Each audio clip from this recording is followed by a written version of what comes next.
In this video, I'm going to tell you a story. The story is about one of the most formative experiences with technology in my entire life. In 1982, I began studying technology studies more broadly at the university I went to. And after 1 year of sort of a basic grounding, I started studying computer science and mathematics. So I started by doing an undergraduate degree in mathematics. Now, this was quite boring.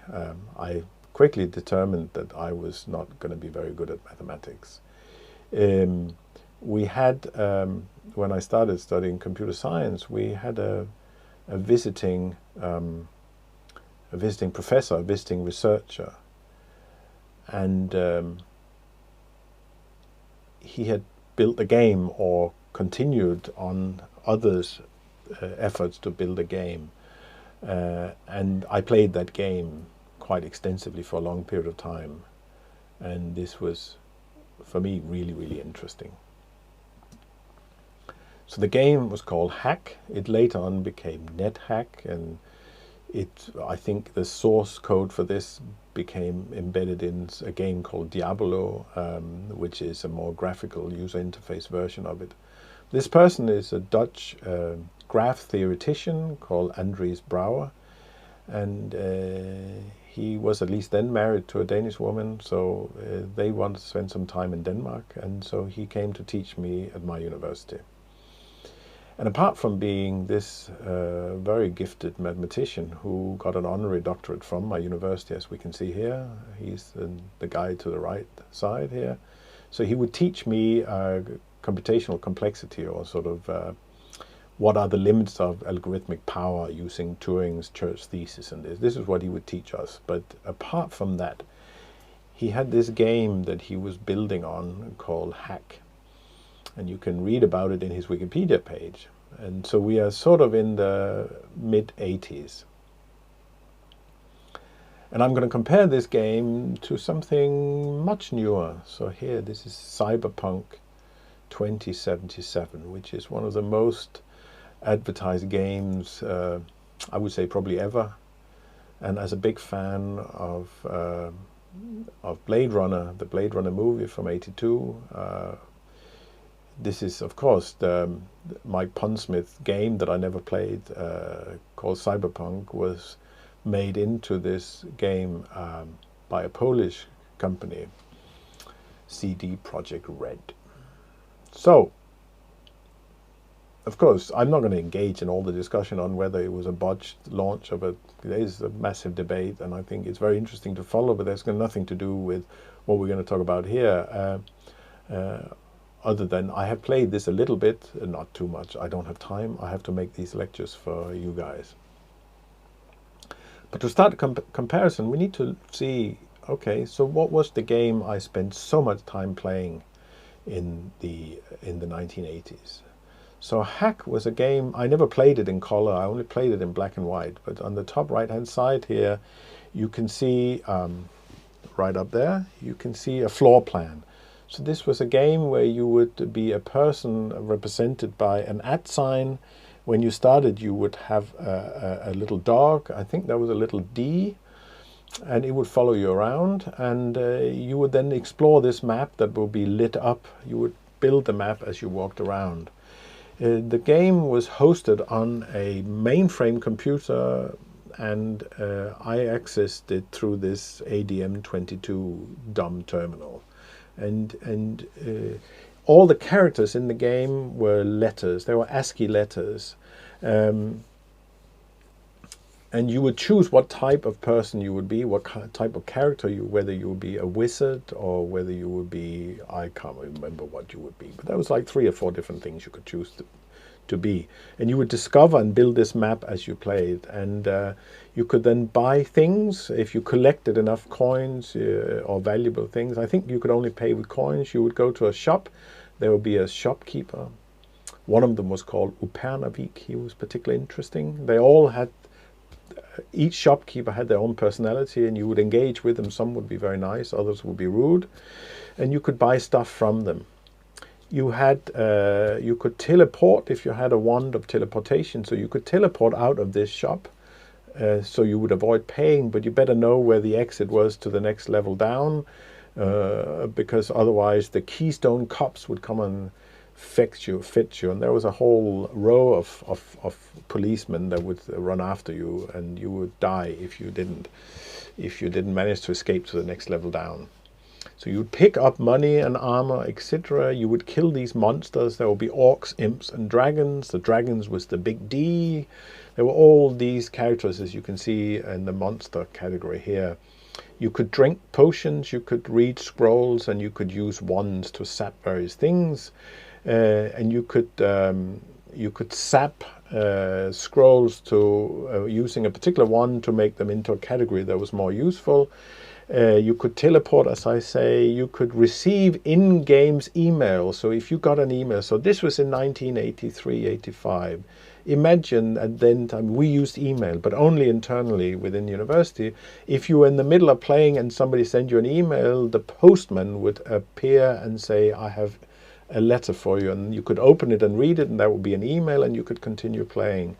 If you were in the middle of fighting a dragon and the postman would be on the other side of the dragon, he would just throw the email and you would still get it. You know, emails always show up, unfortunately, and they still do. One day I was sitting playing next to Andries Brouwer, and he was in the middle of updating the game. And then he said to me, can you please try and can you please try and drink a potion of confusion and then collect the gold coin? So you were confused, and the potion of confusion, they had a role in the game, so you had to have them in order to do certain things. But if you collected a gold coin whilst drinking it, then you turned into King Midas, so Midas. So whatever you touched turned to gold. And as Andries Brouwer so poignantly said, you will be the richest man of the world in the world, but you will die of hunger. So there was all this weird geeky humor built into it. I then said to him one day, I said, wouldn't it be fun that if you die, your life will pass by you? And 20 minutes later he said, try it now. And from then on you could set an option. So when you died, the whole game would pass by you very, very, very quickly, in simulating this notion that your life passes by you when you die. Of course, you could have a scroll of genocide that would eradicate a particular type of monster. And of course, people, noobs or amateurs or new beginners, they would try to eradicate all the by genocide, eradicate all the shopkeepers, because then you would get all the stuff for free. And as they did it, the text passed over saying, "You too are human as shopkeepers, so you have killed yourself," and that was very funny. You could start a game as one character that has a certain kind of armor and weaponry, and then go down and on purpose be killed by some monster, and then you could check the server log when you logged on and check that this had saved it. It didn't do it every time, and if it did that, you would quickly go in and as another character, and then you would see, instead of the floor where there were full stops for the floor, there would be a blank space. This was the ghost of your previous character, and you could then pick up all your stuff. But you might have the ghost follow you for a long time, and they were not very strong in hitting you, but they could just be an annoying thing. But you could then accumulate more stuff. Interestingly, and this was the early 80s, there was 42 levels, and I am not sure whether it's a Douglas Adams reference, but I have a feeling this was, of course, the Hitchhiker's Guide to the Galaxy magic number, the answer to the question about life, the universe, and everything. Now, that was the game, and one thing I think that's interesting, and I spent a lot of time, I don't know how much, but I really spent a lot of time, and at some point I was playing almost 24-hour games to get to level 42 and kill the big boss at the end. It meant that for years I have hardly ever played any games because I was cured. And the interesting thing is, it was the most close equivalent of playing a game as reading a book, because of course there was a lot of textual information. And more importantly, the whole horror of this battle or this adventure, it appeared inside your head. It was really your imagination, because all you saw was these ASCII characters. And in that sense, it can't be more different from Cyberpunk 2077 if it tried.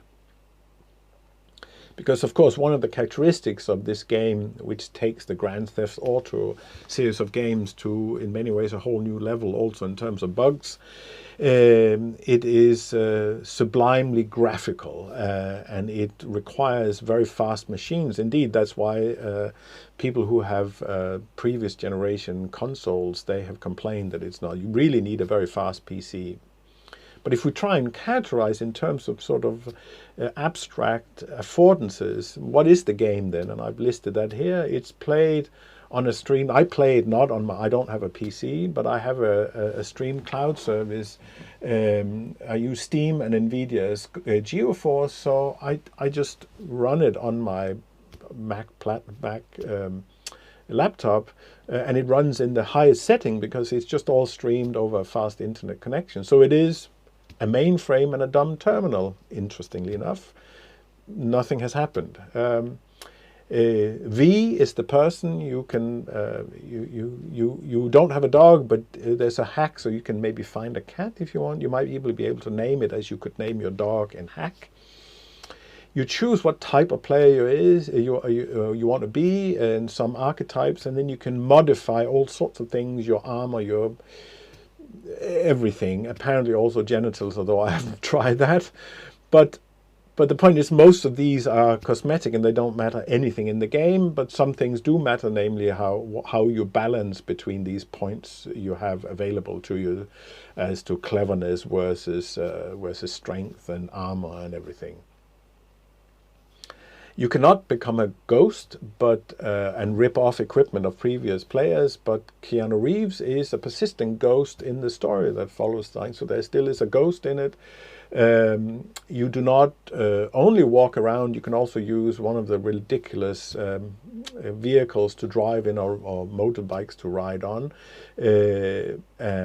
But again, there is a floor plan. It's not 22 levels down, it's one massive cityscape that you somehow explore as you go along. You can buy stuff as with shopkeepers. They're not called Upernavik, although these are ripper ducks, where you can modify yourself to become a cyborg, or vending machines where you can buy and sell stuff. So vending and vending machines, they go both ways. The Keystone Cops are not in these games, but there are cops that will come and chase you if you behave too outrageously, although there seems to be very few limits to how outrageous you can behave. You can pick up money, armor, food, everything, and you can also transform them. So you don't use wands, but you can find a way of hacking the system, so you can transform objects that are not useful into something that's useful. It's called crafting, so you can craft things. You kill monsters. You kill other cyborgs or pedestrians. You don't drink potions, read scrolls, or use wands, but you turn into a cyborg. You can teleport, it's the same, but you don't receive in-game emails. This is not that kind of game, which is probably quite a good idea. So, you know, if you don't think about this in terms of affordances, then you would not say that there's a lot of... You would look on the surface of Cyberpunk 2077 and look at the surface of Hack 1983-85, and you would think these two games have nothing in common. This is like all these old games and just characters on a mainframe. But once you start thinking about this in sort of a little bit more abstract terms of affordances, then there isn't a lot of difference. And indeed, you could argue that Cyberpunk 2077, although it provides an inordinate amount of graphical candy, it is extremely beautifully made. And I pity these developers that have sat and spent their whole life building all these models. It must have taken an inordinate amount of time, because it is extremely beautifully made. But in a sense, maybe that's a step down. Maybe it's more fantastic to read a book than watch the movie. And Hack was like reading a book, an interactive book. It all happened in your head. You read text and you made up the imagery. Whereas here, nothing is left. Nothing is left to imagination, in a sense. Although, of course, you still imagine things when you engage in it and you try and solve these puzzles. So that was just a little blast from the past with something from the future.